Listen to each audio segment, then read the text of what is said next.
ওই তো গৌতম ওখানে বসে আছে, কখন থেকে ফোন করছি আমার ফোন ধরছে না কেন। কিন্তু গৌতম ওটা কার সঙ্গে বসে আছে? তার মানে গৌতম আমাকে ধোকা দিচ্ছে, পার্কে বসে অন্য একটা মেয়ের সঙ্গে ফষ্টি নষ্টি চলছে। রিমি সেদিন ইকো পার্কে তার বয়ফ্রেন্ড গৌতমকে অন্য একজন সুন্দর দেখতে মেয়ের সঙ্গে বসে থাকতে দেখে, তাই সে প্রচন্ড পরিমাণে রেগে যায়। গৌতম, এই মেয়েটা কে? তুমি আমার সঙ্গে এরকম ভাবে বিশ্বাসঘাতকতা করছো? তুমি বললে আজকে তোমার মায়ের সঙ্গে আমাকে দেখা করাবে, আমাদের বিয়ের কথা বলবে, কিন্তু তুমি তা না করে পার্কে এসে অন্য একটা মেয়ের সঙ্গে গল্প করছো। সেই জন্য আমি এতবার ফোন করা সত্ত্বেও তুমি ফোন ধরছো না।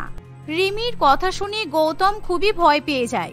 রিমি, তুমি ভুল ভাবছো, এটা আমার মা। আমি তো আমার মাকে তোমার সঙ্গে দেখা করানোর জন্যই নিয়ে এসেছি, আর আমার ফোনটা সাইলেন্ট ছিল জন্য আমি তোমার ফোন ধরতে পারিনি। এই দেখো, আমার ফোন এখনো সাইলেন্ট আছে। মা, এটা হলো রিমি।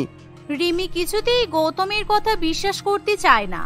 ছি, মানুষ এতটা নিচে কিভাবে নামতে পারে? তুমি ধরা পড়ে গেছো বলে তোমার 2 নাম্বার গার্লফ্রেন্ডকে নিজের মা বলে চালিয়ে দিচ্ছ। আরে তুমি যদি বলতে এটা তোমার বোন, তাও আমি বিশ্বাস করতাম, কিন্তু একজন 16-17 বছরের মেয়েকে তুমি নিজের মা বলছো, তোমার লজ্জা করছে না বলো? আরে না না রিমি, এটা আমার মা, আমি সত্যি বলছি। আমার মাকে দেখতে 16 বছরের মেয়ে বলে মনে হলো, আমার মায়ের আসল বয়স কিন্তু 50 বছর। তুমি আমার সব কথা শোনো, তাহলে তুমি বুঝতে পারবে। দয়া করে আমাকে অবিশ্বাস করো না। এই মেয়ে, আমার ছেলে সত্যি কথাই বলছে। আমি গৌতমের মা হই, মানে তোমার হবু শাশুড়ি মা। তোমরা দুজনে মিলে আমাকে বোকা বানানোর চেষ্টা করছো।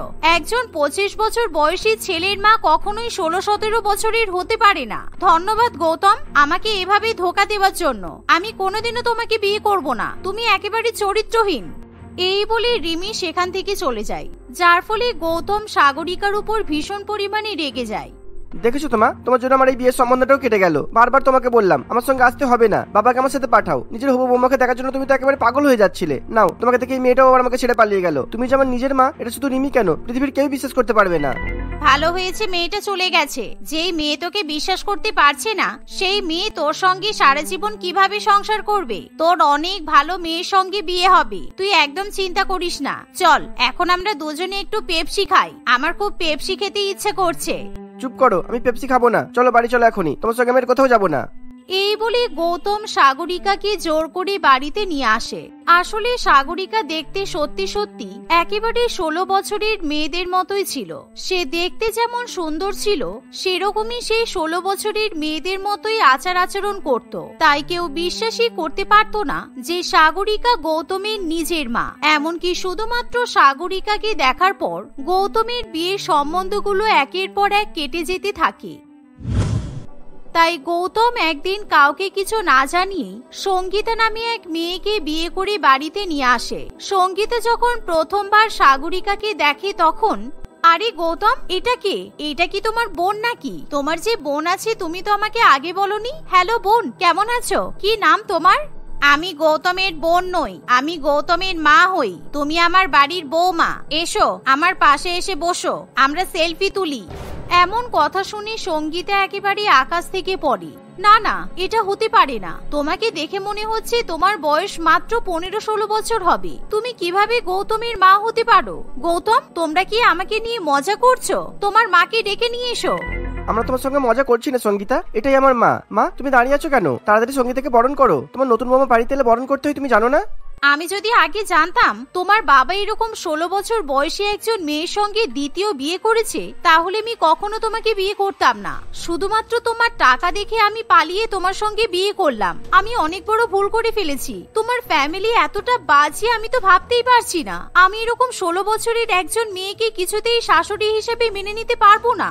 কি সব ভুলভাল কথা বলছো সঙ্গীতা? আমি কখন বললাম যে আমার বাবা দ্বিতীয় বিয়ে করেছে? আমার মা দেখতে এরকম হলেও আমার মায়ের অরিজিনাল বয়স কিন্তু 50 বছর। আমি তোমাকে পরে সব বলবো, এখন তুমি দয়া করে মুখটা বন্ধ করো। পাশের ঘরে আমার দিদুন শুয়ে আছে, আমার দিদুন খুব অসুস্থ, তাই বাড়িতে আমরা চিৎকার চেঁচামেচি করি না। সঙ্গীতা কিছুতেই গৌতমের কথা বিশ্বাস করতে চায় না, কিন্তু সে যেহেতু বিয়ে করে শ্বশুর বাড়িতে চলেই আসে, তাই তার কিছু করারও থাকে না। তবে তার মনের মধ্যে হাজারো প্রশ্নের ঝড় বইতে থাকে। একদিন সঙ্গীতা সাগরিকাকে একেবারে স্কুল ড্রেস পরে স্কুলে যাওয়ার জন্য তৈরি হতে দেখে, যা দেখে সঙ্গীতা নিজে চোখে বিশ্বাস করতে পারে না। গৌতম, তুমি এতদিন আমাকে মিথ্যা কথা বলেছো যে এটা তোমার মা। এটা সম্পূর্ণ মিথ্যা কথা। আজকে প্রমাণ হয়ে গেল। কয়েক মিনিটের জন্য আমি বিশ্বাস করেছিলাম যে তোমার মা দেখতে খুবই সুন্দর আর তোমার মাকে দেখে একেবারে যুবতী মেয়েদের মতোই মনে হয়, কিন্তু তোমার মা আবার স্কুলে ভর্তি হলো কেন? এই মেয়ে, চুপ করো, একদম কোনো কথা বলবে না। আজকে আমার মাধ্যমিক পরীক্ষা আছে। মা, ও মা, আজকে তো আমার মাধ্যমিক পরীক্ষা, আমি পরীক্ষা দিতে যাচ্ছি। তুমি আশীর্বাদ করো যাতে আমি খুব ভালো করে রেজাল্ট করতে পারি। দেখো, আমি সব গুছিয়ে নিয়েছি, অ্যাডমিট কার্ড, রেজিস্ট্রেশন কার্ড, সবকিছু। তুমি একদম চিন্তা করো না, আমি বাবার সঙ্গে পরীক্ষা দিতে যাব। বাবার সাথে পরীক্ষা দিতে যাবে মানে? বিপ্লব, তোমার মা কি সব উল্টোপাল্টা কথা বলছে? মনে হচ্ছে তোমার মায়ের মাথায় কোনো সমস্যা আছে। আমাদের ভালো কোনো সাইকিয়াট্রিস্টের কাছে তোমার মাকে নিয়ে যাওয়া দরকার। আমার মাথা একদম ঠিক আছে, তুমি আমাকে নিয়ে একদম বাড়াবাড়ি করবে না। আর যখন আমি আমার মায়ের সঙ্গে কথা বলবো, দয়া করে তুমি আমাদের মাঝখানে কিছু বলবে না। এই বলে সাগরিকা স্কুলের ব্যাগ নিয়ে বাড়ি থেকে বেরিয়ে পড়ে। সন্ধ্যাবেলা সাগরিকা বাড়িতে ফিরে এসে সোজা তার মায়ের ঘরে চলে যায়। মা, আমার পরীক্ষা কেমন হয়েছে তুমি জিজ্ঞাসা করলে না তো? আজকে আমার লাইফ সায়েন্স পরীক্ষা ছিল। জানো মা, তুমি আমাকে যেগুলো পড়তে বলেছিলে আমি সবগুলো পড়ে গিয়েছিলাম, তাই আমি সব কটা কোয়েশ্চেন কমন পেয়েছি। আমার পরীক্ষা খুব ভালো হয়েছে। গৌতম, আমি আর কিছুতেই এরকম মেন্টাল পেশেন্টদের মধ্যে সংসার করতে পারবো না। কলকাতাতে তোমার তো নিজের ফ্ল্যাট আছে, আজ থেকে আমরা ওই ফ্ল্যাটেই থাকবো। আমি এতদিনে নিশ্চিত হয়ে গেছি তোমার পরিবারের সব কটা পাগল। সঙ্গীতা, তুমি প্লিজ শান্ত হও, আমার সঙ্গে ঘরে চলো, আমি তোমাকে সব ঘটনা বলছি। এই বলে গৌতম সঙ্গীতাকে নিয়ে ঘরে যায় আর তাকে প্রায় 34 বছর আগের ঘটনা বলতে শুরু করে। আজ থেকে 34 বছর আগে সাগরিকার বয়স ছিল মাত্র 16 বছর। সাগরিকা তার মা এবং বাবার একমাত্র সন্তান ছিল।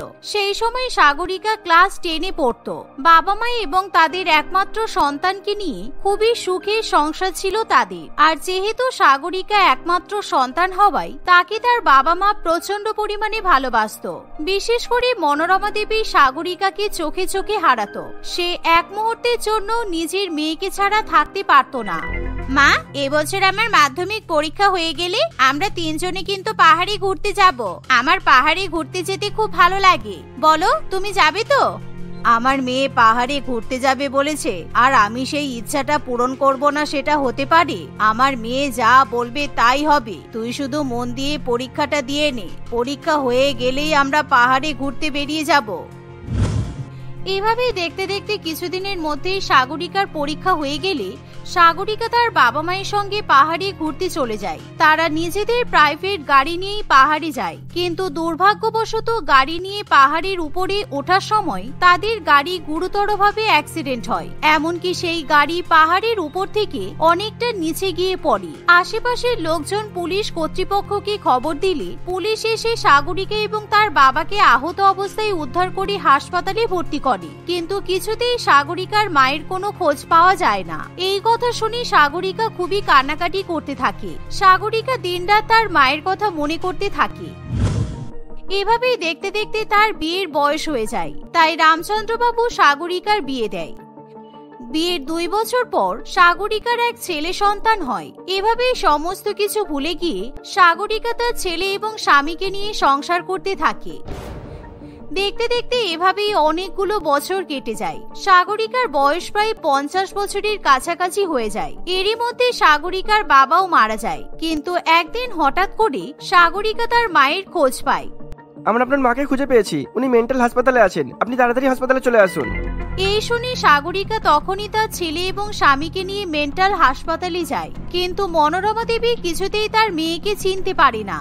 মা, তুমি আমাকে চিনতে পারছো? আমি তোমার মেয়ে সঙ্গীতা। এত বছর পর তোমার সঙ্গে আমার দেখা হলো। তুমি বেঁচে আছো আমি তো বিশ্বাসই করতে পারছি না। এই দেখো, এটা তোমার নাতি আর এটা তোমার জামাই বাবা। একদম মিথ্যা কথা বলবে না, তুমি আমার মেয়ে হতেই পারো না। তুমি তো বুড়ি হয়ে গেছো। আমার মেয়ের বয়স 16 বছর। আমার মেয়ে দেখতে খুব সুন্দর, একদম বাচ্চা মেয়ে, 16 বছর বয়স। আর তুমি তো 60 বছরের বুড়ি মনে হচ্ছে। তুমি কি করে আমার মেয়ে হতে পারো? এই যে ডাক্তার, আমার মেয়েকে আমার কাছে নিয়ে এসো, তা না হলে আমি মরে যাব। আমি আমার মেয়েকে দেখতে চাই। শুনুন, অ্যাক্সিডেন্টের ফলে ওনার স্মৃতিশক্তি লোপ পেয়েছে। উনি শুধুমাত্র 34 বছর আগের কথাই মনে রাখতে পেরেছেন। তখন আপনার বয়স 16 বছর ছিল, তাই উনি এখন আপনাকে চিনতে পারছেন না। আপনি যদি চান আপনার মায়ের স্মৃতিশক্তি ফিরিয়ে আসুক, তাহলে আপনি 16 বছর বয়সে যেরকম দেখতে ছিলেন সেই রকম ভাবেই আপনাকে থাকতে হবে। ঠিক 16 বছরের সঙ্গীতের মতোই আপনার মায়ের সঙ্গে আচরণ করতে হবে। আর তাহলে উপরওয়ালা যদি চাই, আপনার মায়ের স্মৃতিশক্তি খুব তাড়াতাড়ি ফিরে আসবে।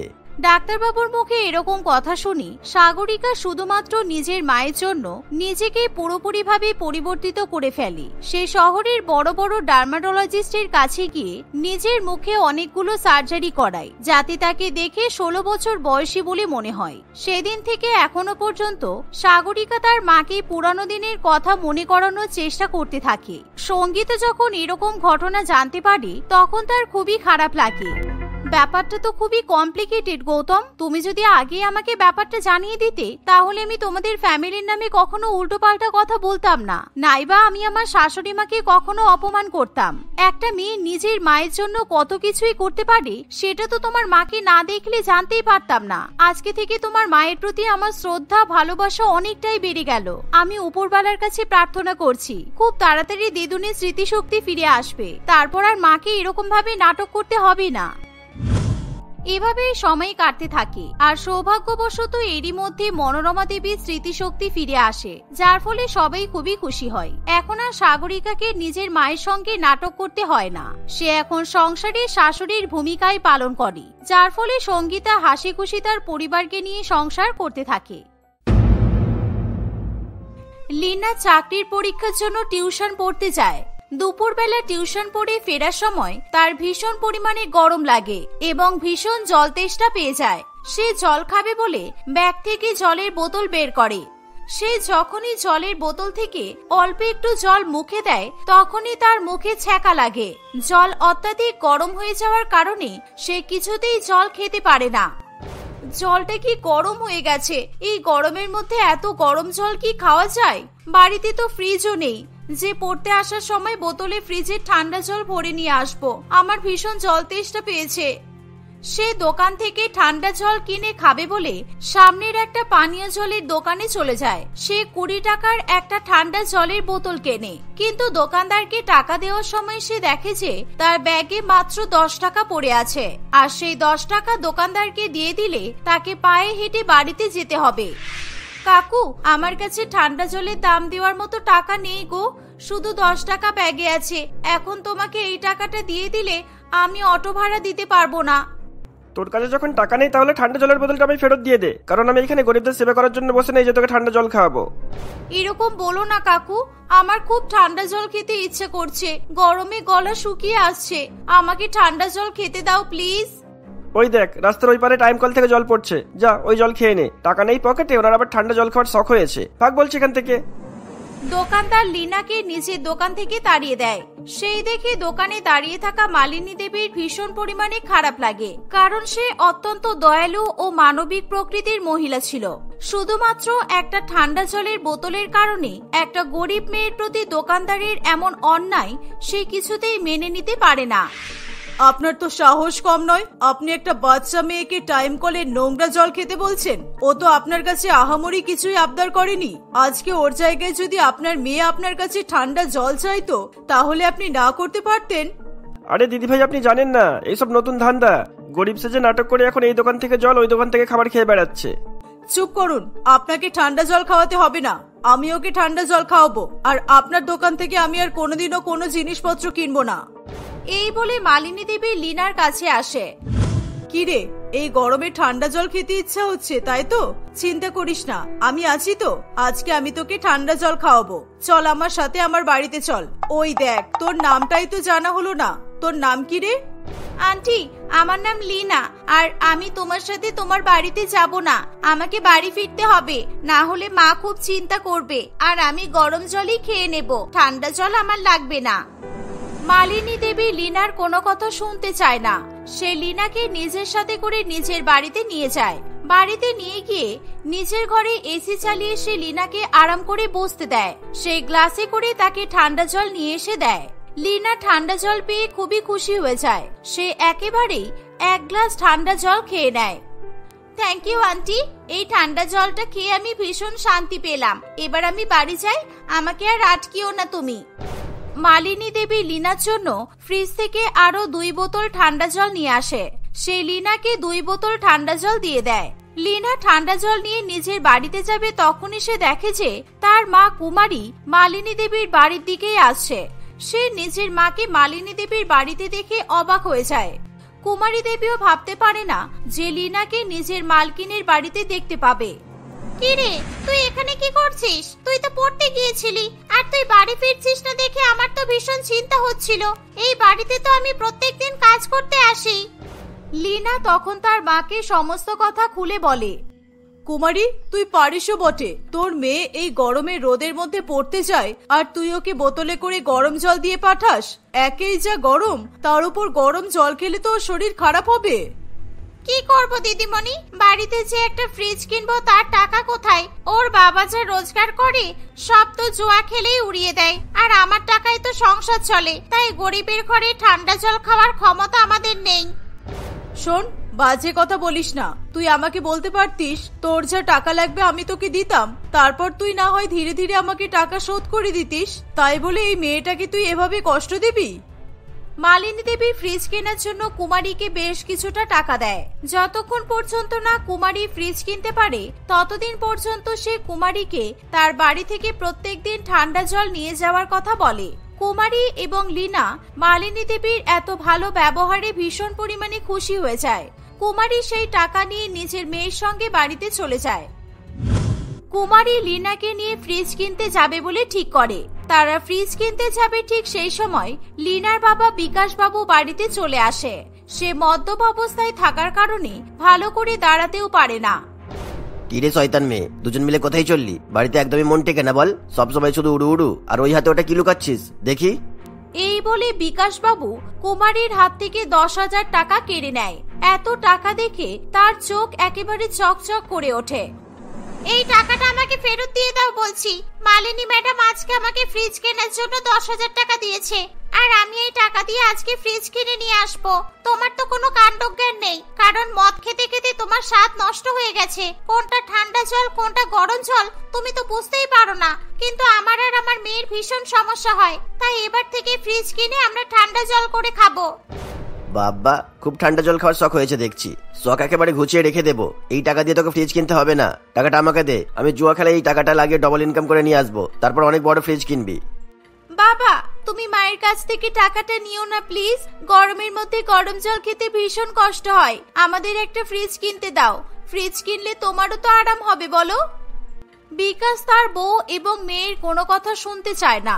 সে কুমারীর কাছ থেকে 10,000 টাকা নিয়ে আবার জুয়া খেলতে এবং মদ খেতে চলে যায়। কুমারী এবং তার মেয়ের এতে কিছু করার থাকে না। পরের দিন মালিনী দেবী কুমারীকে ফ্রিজ কেনার ব্যাপারে জিজ্ঞাসা করলে সে কোনো রকমের উত্তর দিতে পারে না। মালিনী দেবী ভালো মতোই বুঝতে পারে যে কুমারী ফ্রিজ কিনতে পারেনি। তোদের আর কিছু বলার নেই। এখন মনে হচ্ছে টাকাটা দেওয়াটাই আমার ভুল হয়েছে, কারণ তোর বর যা মদমাতাল, ফ্রিজ কিনে নিয়ে আসলেও ও তো ফ্রিজটা বন্ধক দিয়েও মদ খাবে। এভাবেই কিছুদিন কাটে। লীনা কষ্ট হওয়া সত্ত্বেও গরমের মধ্যে গরম জল পান করে। কুমারী নিজের চোখে মেয়ের এমন কষ্ট দেখতে পারে না। আমি ভাবছি এবার থেকে মাটির কলসিতে করে তাতে কাপড় জড়িয়ে জল রাখবো, তাহলে জল বেশি গরম হবে না, আর ওই জল খেয়ে আমরা আরাম পাবো। তুমি যা ভালো বোঝো তাই করো মা, আমার কোনো রকম কোনো কষ্ট হচ্ছে না। আমি এরকম গরম জল খেয়েই গরমকাল কাটিয়ে দিতে পারবো। কুমারী মাটির কলসিতে জল রাখা শুরু করে দেয়, কিন্তু তবুও জল তুলনামূলকভাবে গরমই থাকে। তারা বুঝে উঠতে পারে না যে তারা কিভাবে ঠান্ডা জল খাবে। অন্যদিকে ভীষণ পরিমাণে গরম পড়ায় মালিনী দেবীর বাড়ি থেকে ঠান্ডা জল নিয়ে আসতে আসতে সেই জল গরম হয়ে যায়। তারা কোথাও থেকে ঠান্ডা জলের জোগান করতে পারে না। একদিন, মা, আগের দিন আমি পাশের বাড়ির পরি কাকিমার সাথে গল্প করছিলাম। ওদের বাড়িতেও তো ফ্রিজ নেই, তাই ওরা বোতলে করে গরম জল নিয়ে বিলাস কাকার বাড়ির ফ্রিজে রেখে দেয়। তারপর জল ঠান্ডা হয়ে গেলে বাড়িতে নিয়ে চলে আসে। বাহ, এটা তো ভালো উপায়। তাহলে আমি আজকে বিলাস বাবুর সাথে কথা বলবো। উনি নিশ্চয়ই আমাকে ফ্রিজে জল রাখার জন্য মানা করবেন না। এই বলে কুমারী ব্যাগে করে কয়েকটা জল ভরে নিয়ে বিলাসবাবুর বাড়িতে চলে যায়। সে বিলাসবাবুকে ফ্রিজে জল রাখার কথা বললে সে কুমারীকে ব্যঙ্গ করতে শুরু করে। কেন রে কুমারী, আমি কি তোদেরকে ঠান্ডা জল খাওয়ানোর জন্য টাকা দিয়ে ফ্রিজ কিনেছি? পরি আমার আত্মীয় মতো হয়, তাই আমি ওকে ঠান্ডা জল দিই। তার মানে তো এই না যে তোকে আমি ফ্রি ফান্ডে আমার ফ্রিজ থেকে ঠান্ডা জল দিয়ে দেবো। দয়া করে এ কথা বলবেন না দাদা, আমার মেয়েটা গরমে ভীষণ কষ্ট পাচ্ছে। আপনি যদি দয়া করে আপনার ফ্রিজে আমার এই 2-1টা জলের বোতল রাখতে দেন তাহলে খুবই উপকার হবে। হ্যাঁ, আমি আমার ফ্রিজে তোর জলের বোতল রেখে দিতেই পারি, কিন্তু ফ্রিতে রাখতে দেবো না। 1 বোতল ঠান্ডা জলের জন্য আমি তোর কাছ থেকে 50 টাকা নেবো। তাহলে তুই যদি রাজি থাকিস তাহলে আমায় বল। 50 টাকা তো অনেক, এত টাকা আমি কোথায় পাবো? আমার পক্ষে এত টাকা তো দেওয়া সম্ভব নয়। তাহলে গরম জল খাও, ঠান্ডা জল খেতে হবে না। এখন আমার ফ্রিজে আমি ফ্রিতে তোমার গরম জলের বোতল রাখতে পারবো না। এই বলে বিলাসবাবু কুমারীকে বাড়ি থেকে তাড়িয়ে দেয়। কুমারীর কাছে আর কোনো উপায় না থাকায় সে 50 টাকার বিনিময়ে বিলাসবাবুর ফ্রিজে জল রাখতে বাধ্য হয়। এভাবে প্রত্যেকদিন কুমারী বিলাসবাবুকে 50 টাকা দিয়ে তার ফ্রিজে গরম জল রেখে আসে। জল ঠান্ডা হয়ে গেলে সেই জল নিয়ে সে তার মেয়েকে খাওয়ায়। মা, আমার আর ঠান্ডা জল লাগবে না, তুমি দয়া করে আর টাকা নষ্ট করো না। প্রত্যেকদিনই এভাবে টাকা নষ্ট করলে আমাদের সংসার কিভাবে চলবে বলো? তোকে এসব ব্যাপারে চিন্তা করতে হবে না, যতদিন আমি বেঁচে আছি আমাকে চিন্তা করতে দে। মা এবং মেয়ে দুজনে মিলে বিকেল বেলা বসে গল্প করছে। হঠাৎ করে সেই সময় তারা বাইরে একটা বাচ্চা ছেলের আওয়াজ পায়। কুমারী দরজার বাইরে বেরিয়ে দেখে যে বিলাসবাবুর 10 বছরের বাচ্চা ছেলে চিন্টু মাটিতে শুয়ে ভীষণ পরিমাণে কাতরাচ্ছে। সেই দেখে কুমারী ভীষণ পরিমাণে ভয় পেয়ে যায়। আমায় একটু জল দেবে গো, আমি না হলে মরে যাব। আজকে বড় মাঠে ফুটবল খেলতে গিয়ে আমার পায়ে ভীষণ জোরে লেগেছে, আর তারপর আমি জল চেয়েও আমি কারোর কাছ থেকে জল পাচ্ছি না। নিজের বাড়ি পর্যন্ত যে যাব সেটুখানিও করতে পারছি না। আমায় একটু জল দাও না দয়া করে। দাঁড়া বাবা, আমি তোর জন্য জল নিয়ে আসছি, তুই চিন্তা করিস না, তোর কিচ্ছু হবে না। এই বলে কুমারী ও লীনা ঘর থেকে গিয়ে বেশ কিছুটা জল নিয়ে আসে। চিন্টুকে সেই জল তারা খাইয়ে দেয়। চিন্টুর ব্যথা লাগা পায়ে জল দিয়ে পরিষ্কার করে দেয়। চিন্টু ধীরে ধীরে সুস্থ বোধ করে। কুমারী এবং লীনা দুজনে বিলাসবাবুর বাড়িতে চিন্টুকে ছেড়ে দিয়ে আসতে যায়। বিলাসবাবু নিজের ছেলের এমন অবস্থা দেখে ভীষণ পরিমাণে ভয় পেয়ে যায়। কি হয়েছে তোর বাবা? তুই এরকম খুঁড়িয়ে খুঁড়িয়ে হাঁটছিস কেন? এই কুমারী আর লীনা তোর সাথে কি করছে বল আমাকে। না বাবা, ওরা ছিল বলে আজকে আমি প্রাণে বেঁচে গেছি, কারণ আমি জলের তেষ্টাই আর পায়ে ব্যথাই মাটিতে লুটিয়ে পড়ছিলাম প্রায়। তোমার আত্মীয় পরি আন্টি আমার এই অবস্থা দেখেও আমাকে 1 বোতলও জল দেয়নি, আর তুমি ওনাকেই ফ্রিতে ঠান্ডা জল খাও। কারণ এই কুমারী আন্টি আমার এরকম করুণ অবস্থা দেখার সঙ্গে সঙ্গে আমাকে জল নিয়ে এসে খাইয়েছে। আবার নর্মাল জল নয় জানো, ঠান্ডা জল দিয়ে। আর ওই ঠান্ডা জলটা 50 টাকা দিয়ে তোমার বাড়ি থেকে কিনে নিয়ে গেছিল। আজকে কুমারী আন্টি আর লীনার জন্যই আমি প্রাণে বেঁচেছি। বিলাসবাবু এই কথা শুনে ভীষণ পরিমাণে লজ্জা পায়। কুমারী ও লীনার কাছে ক্ষমা চেয়ে নেওয়ার মতো তার মুখে কোনো ভাষা থাকে না। আমি তোদের সাথে অনেক অন্যায় করেছি রে, পারলে তোরা আমাকে ক্ষমা করে দিস। আর এরপর থেকে তোদের যখনই ঠান্ডা জল লাগবে তোরা আমার ফ্রিজ থেকে নিতে পারিস। তার জন্য আমি আর তোদের কাছ থেকে কোনো টাকা পয়সা নেব না। না না, আপনাকে আর কষ্ট করতে হবে না, কারণ আমি আমার মাহিনার টাকা জমিয়ে আর আমার মালকিনের সাহায্যে একটা ফ্রিজ অর্ডার করে দিয়ে এসেছি। কিছুদিনের মধ্যে আমার বাড়িতেও ফ্রিজ চলে আসবে, তাই আমি আর আপনাকে কষ্ট দেব না। এই কথা বলে কুমারী তার মেয়েকে নিয়ে সেখান থেকে চলে যায়।